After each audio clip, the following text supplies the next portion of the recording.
Нашето училиште е комбинирано училиште, нуди гимназиско образование и угостителско образование, при што таму имаме 3-годишно готвач, келнер, сладкар и 4-годишно угостителски техничар, хотелско-туристички техничар и ресторански техничар. Па прво, ќе зборувам за гимназиското образование. Значи, која е предноста? Предноста е што имаме претежно мали класови. Тоа значи дека можноста на ученикот да се стекне со повеќе знаење е поголема. Од кои причини? Од причини што можеме да му обрнеме внимание на секој ученик, да му кажеме на неговите слабости и недостатоци. Во однос на стручното образование, предноста е во тоа што добиваат знаења, вештини од една струка која што во денешно време е многу барана. Значи, угостителската струка. Не само што е барана, туку е и многу платена. Зборуваме не само за државата, туку и за надвор од неа. Имаме многу успешни ученици, излезени од тука од нашето училиште, кои што својот живот понатаму, професијата, ја развиваат надвор од државата, во туристички места, каде што се навистина, како да речам, восхитувачки платени. Во стручното образование имаме дуално образование, што значи повеќе часови за практична настава и со самото тоа вештините се стекнуваат многу побрзо и, да речам, повешти стануваат во тој поглед. Имаме социјални партнери и во Крушево и во Прилеп. Средното општинско училиште ја нуди угостителско-туристичката струка која што е застапена години уназад. Под угостителско-туристичката струка тука спаѓаат профилите готвач, келнер, сладкар, тоа е комбиниран профил, угостителски техничар, хотелски техничар и ресторанско-хотелски техничар. Првиот профил готвач е со 3-годишно траење, додека останатите профили се со 4-годишно траење. Доколку ученикот се одбери за професијата готвач, може да се школува 3 години со можност уште една година да остане во нашето училиште и да земите уште една диплома за 4 степен, што значи дека нашиот ученик од тука излегува со 2 дипломи. Зошто би одбрале оваа струка? Ако земиме во предвид по многу истражувања, ако ставиме на прво место медицината и програмерството, втора е оваа струка, гастрономијата и послужувањето, нормално дека секој човек мора денеска да биде послужен, да биде угостен.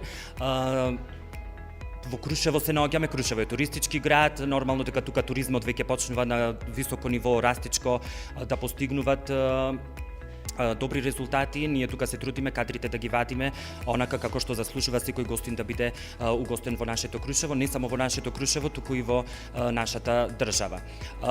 Учиме по нови програми, модуларно дизајнирани, каде што акцентот е даден повеќе на практичната настава во нашето училиште. Учениците повеќе се надвор од школото, каде што под менторство на работодавач, тие се наши социјални партнери кои што обавуваат практична настава во гостителските објекти.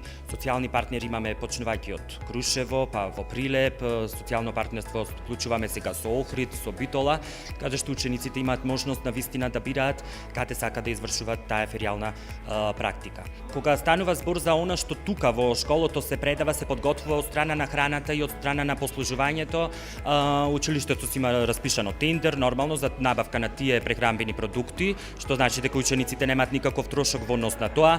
Сето тоа се подготвува, се учат нови рецепти, се пробува, се дегустира, се сервира, се изложуваат. Нормално за ученикот еден ден да знае во гостителскиот објект како истото тоа ќе го спроведе. Во однос на воннаставните активности кои што се застапени во нашето училиште, нема ден каде што нашите ученици не се некаде надвор и не се вклучени во различни надпревари. Активно земаме учество на меѓународни надпревари во Хрватска, во Бугарија, во Србија, нормално пред се во нашата држава и нема надпревар каде што нашето училиште не освоило место, прво или второ. Значи, тоа е доста платена, доста барана, со оглед дека идиме во време кога навистина кадарот е доста потребен за во оваа струка. Мислам дека учениците навистина треба да размислат што би одбрале.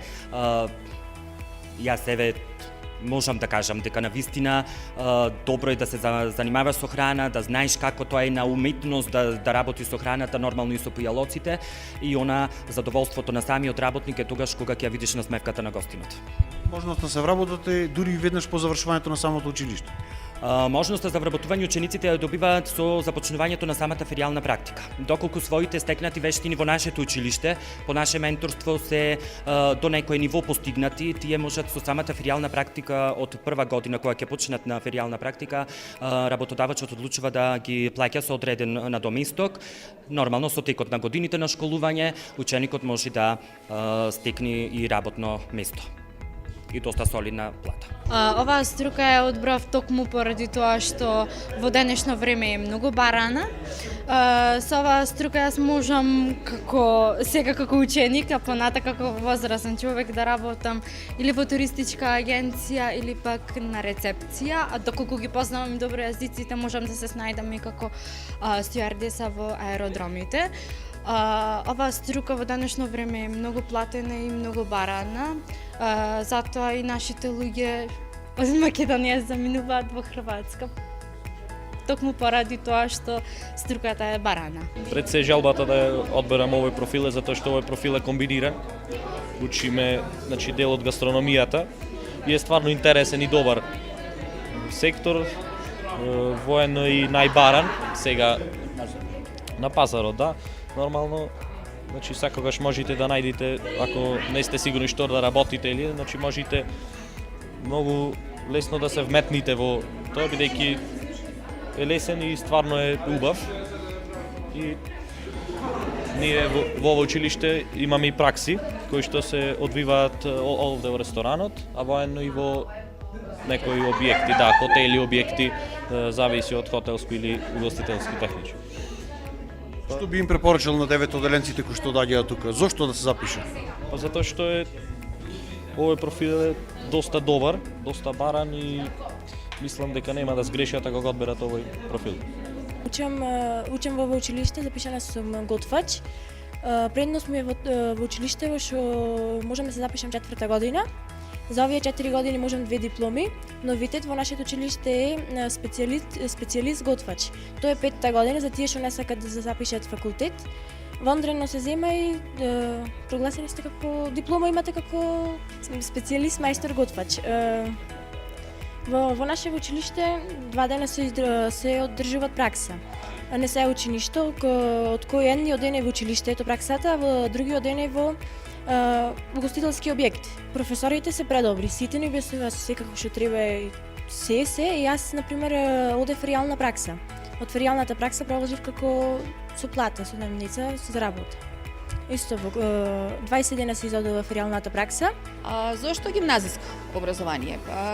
Концептот, самиот концепт на гимназиското образование, кој доживеа реформи во далечната 2001 година, им овозможува всушност на учениците принцип на изборност.